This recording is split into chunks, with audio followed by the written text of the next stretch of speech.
2001년 네이처 특별호는 미래 사회에 영향을 미칠 가능성이 큰 최신 연구와 기술들을 검토하는데 지면을 할애했다. 거기에 나는 우리의 폐쇄루프 제어, 뇌기계 인터페이스를 구성하는 요소, 그리고 이를 신경보철 장비로 바꾸는데 필요한 단계를 설명하는 시스템공학 설계도를 처음 공개했다. 그러자 전 세계의 신경과학 연구실은 연구 방향과 역량을 이 분야로 돌리기 시작했다. 당시 BMI 논쟁은 주로 뇌파 검사와 같은 비침습 방식이 나은가, 미소전극을 뇌에 삽입하는 침습적 방식이 나은가 하는 문제에 집중되어 있었다.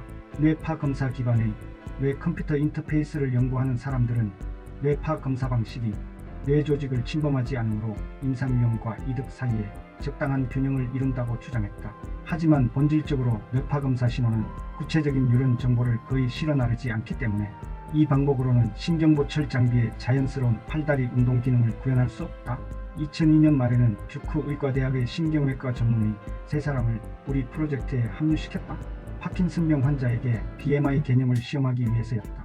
파킨슨병은 도파민이 풍부한 뉴런들이 시간이 흐르면서 죽어버리는 퇴행성 질환이다. 도파민은 의도적인 운동을 위해 사용되는 핵심 물질이다. 우리는 파킨슨병 환자 11명에게 원숭이 오로라에게 사용했던 BMI를 시험해도 좋다는 듀크 대학교 심의위원회의 승인을 받았다. 32줄의 마이크로 탐침을 환자들의 뇌 속에 심어서 뇌 활성을 기록했다. 대상이 환자들이라 짧은 시간의 기록밖에 얻을 수 없었다. 그러나 원숭이에게 적용했던 BMI 알고리즘은 인간의 뇌 활성에서도 잘 작동했다. 우리는 원숭이 오로라로부터 BMI를 이용하면 영장류의 운동 발생에 관여하는 공간, 힘, 시간이란 세 변수가 변화하는 것을 확인했다. 첫째, 로봇팔을 움직임으로써 공간적 범위가 넓어졌다. 둘째, 로봇팔은 자기 팔보다 훨씬 더 강력한 힘을 낼 수 있었다. 셋째, 자신의 팔보다 살짝 더 빨리 로봇팔을 움직일 수 있었다. 2007년 초 실험실 사람들은 2가지 문제로 토론했다.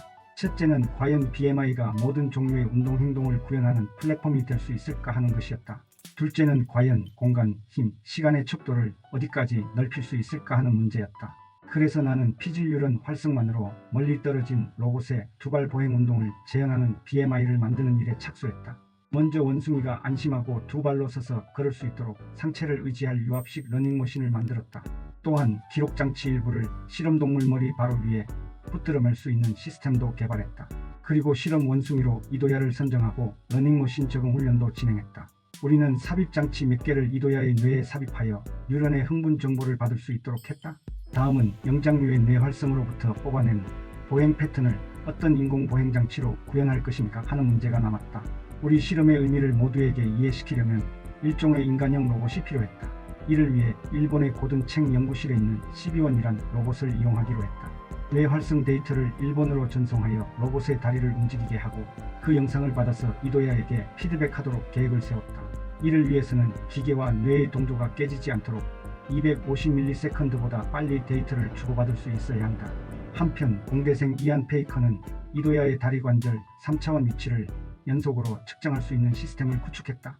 이도야가 걷는 동안 다리 관절의 위치, 속도, 가속도에 대한 정확한 정보를 연속적인 흐름으로 확인하는 시스템이다. 그리고 우리는 챙에게 이 데이터를 이용할 수 있는 로봇공학 인터페이스를 부탁했다. 2007년 여름 우리는 이도야가 러닝머신을 걸을 때 발생하는 뇌 활성을 역률로 돌아가는 21개의 선형 수학 모델에 입력하면 12원이 원숭이처럼 걷게 하는 연속적인 운동 명령을 만들어낼 수 있다는 것을 알아냈다. 평소보다 추웠던 2008년 1월 어느 아침 우리는 드디어 실험을 무대에 올리기로 했다. 나는 이도야가 좋아하는 건포도와 치리오스 시리얼을 충분히 준비했다. 우리 실험실에서는 이도야가 러닝머신에 올라섰고 교토에서는 12원이 일제 러닝머신 위에 서 있었다. 이도야가 걷기 시작한 지 몇 분 후 그의 뇌 활성은 자신의 걷기 동작을 정확하게 예측하는 것으로 보였다. 붉은 선과 하얀 선 2개가 점점 가까워지더니 결국 겹쳤다. 우리는 그 데이터를 교토로 보냈다. 그러자 몸무게 5.5kg, 키 80cm 붉은 털 원숭이가 자기 머리에서 나오는 전기를 이용해 지구 반대편에 있는 몸무게 90kg, 키 1.5m 인간형 로봇의 걸음걸이를 조종하기 시작했다. 잠시 후 이도야의 러닝머신이 멈추자 이도야도 그 자리에 멈춰섰다. 이도야는 자기 앞에 보이는 영상을 바라보았다. 교토의 두발 보행 로봇은 여전히 리드미컬하게 걷고 있었다. 12원은 이도야의 뇌에서 끊이지 않고 전송되는 명령에 따라 그저 걷고 또 걷고 있는 것이다. 이도야와 우리는 아무도 움직이지 않았다. 이도야의 뇌가 만들어내는 교토의 로봇 발걸음, 바로 신체에서 해방된 영장류의 뇌 앞에서 우리는 경외하지 않을 수 없었다.